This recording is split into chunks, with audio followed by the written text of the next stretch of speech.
I walked in on my husband having spicy sleep with my best friend. Throwaway because I don't want this tied to my main.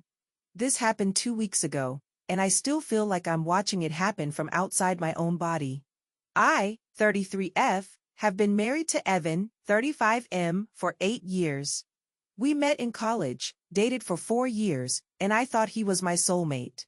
My best friend Hannah, 32F, has been in my life since we were 15. She was my maid of honor. She held my hair back when I was sick in college. She babysat my kids when I needed a break. I trusted her more than almost anyone. For the past couple of months, I had noticed small things. Evan seemed more distant. Not in a huge way, just little things, going to bed later than me, being glued to his phone, laughing at texts he wouldn't show me. Hannah had also been too busy for our usual girls' nights. But I chalked it up to life being busy. 2 weeks ago, I went to visit my parents for the weekend with our kids. The plan was for Evan to join us Sunday after he finished some work. Hannah knew I was going to be out of town, she even texted me have fun. Friday morning. On Saturday, my mom wasn't feeling well, so I decided to cut the trip short and surprise Evan by coming home a day early. I wish I hadn't. I walked into my house around 3 p.m., carrying my overnight bag. Everything was quiet, too quiet. I thought maybe he was napping. But as I walked past our bedroom door, I heard noises. Not just any noises. The kind that makes your stomach drop. I pushed the door open, and there they were. My husband and my best friend. Both completely unclothed. Doing things I can't erase from my mind no matter how hard I try. They both froze like deer in headlights. Hannah tried to cover herself with the blanket. Evan started saying, "It's not what it looks like," which is hilarious considering it was exactly what it looked like. I didn't scream. I didn't cry. I just laughed. A horrible shaky laugh that didn't even sound like me. I said, "Well, at least now I know where you've been," and walked out. Evan followed me down the hall, begging me to talk about it and saying it just happened. Hannah didn't even come out of the bedroom. I drove straight to my sister's house and haven't been back since. In the days that followed, the truth unraveled fast. It wasn't a one-time thing. They've been seeing each other for at least 4 months. It started when Hannah came over to vent about her boyfriend, and Evan comforted her. And apparently, they've been confused about their feelings ever since. Here's the kicker. Hannah had been the one encouraging me to work on my marriage whenever I confided that Evan seemed distant. All the while, she was the reason for the distance. I filed for divorce. I've blocked Hannah on everything. My kids are staying with me full-time. Evan is begging for another chance, saying it was a mistake, but I can't even look at him without feeling like I'm going to throw up. The worst part isn't losing my husband, it's losing my best friend. The person I trusted with my secrets, my history, my life. And she chose to burn it all for a few months of sneaking around. I don't know how to trust people after this. I don't know how to stop replaying that moment in my head. All I know is I walked into my own home thinking I was surprising my husband. And instead, I walked into the end of my marriage and my oldest friendship. Update, I walked in on my husband having spicy sleep with my best friend. It's been just over 3 months since my original post. I thought things had settled down, but somehow the drama managed to get worse. After I filed for divorce, Evan moved in with his brother, Hannah.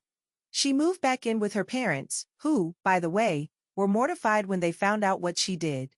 I went full no contact with both of them except for necessary legal stuff with Evan. At first, Evan was sending long texts about how he hates himself and just wants to fix things. I ignored them. Then the tone changed. Suddenly he was telling people I gave up too easily and that our marriage could have been saved if I wasn't so cold. This from the man who was literally in bed with my best friend when I caught him. The real kicker? 2 weeks ago, Hannah tried to clear the air. I got a knock on my door at 8 p.m., and there she was, holding a grocery bag full of muffins. Like baked goods were going to erase the fact she destroyed my marriage. She said she's been doing a lot of thinking and wanted to apologize. But within 5 minutes, the apology turned into her crying about how everyone has turned on her and she's lost everything. She even said, You don't understand how hard this has been for me. I told her point blank, you made a choice. Several times. You don't get to play the victim now. She left the muffins on my porch and walked away. I threw them straight in the trash. And because the universe wasn't done with me yet, I found out last week that Hannah and Evan aren't even together anymore. Apparently, they lasted all of 6 weeks before she started seeing someone else. He found out, and now they're both talking trash about each other to mutual acquaintances. The only good thing to come out of this is clarity. I've stopped wondering what if or could we have fixed it. The answer is no. Cheating isn't a mistake you accidentally fall into, it's a series of deliberate choices. And both of them made those choices over and over again. I'm focusing on my kids, my work, and my peace. I've reconnected with some old friends who weren't part of the drama, and they've been a lifeline. Evan can spin whatever story he wants, and Hannah can cry about her hard time to anyone who will listen. Neither of them are my problem anymore. I walked in on the worst moment of my life, but now? I'm walking away from it for good. Final update, 1 year later, I walked in on my husband having spicy sleep with my best friend. It's been a year since that day I came home early and found my marriage and my oldest friendship in ruins. I won't sugarcoat it, the first few months were awful. I barely slept, I lost weight from stress, and I second-guessed everything about myself. But time is a strange thing, it doesn't erase the pain, but it dulls the sharp edges until it stops cutting you every day. The divorce was finalized 6 months ago.